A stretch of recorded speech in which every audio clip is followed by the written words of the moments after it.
Mummy ఆడుకోపో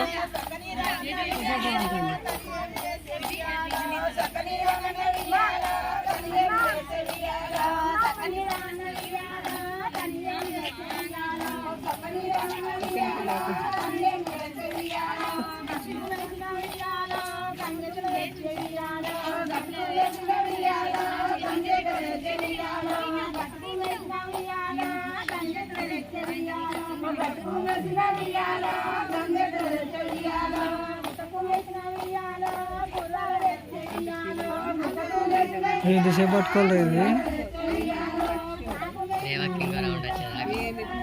పోరావు ఒక రౌండ్కి నాకు చేతులు వస్తున్నాయి. మన బతుకమ్మ ఎట్లా ఎత్తుకున్నారా గంట సేపు ఎంతసేపు గీడికెళ్ళి ఆడరా మధ్యలో ఎంతసేపు ఆపిరు తెలుసా? ఇట్లా పెట్టిన చేతులు అయితే లేదు, ఆయన తలకాయ మీద పెట్టుకుని దించలేదు ఇక.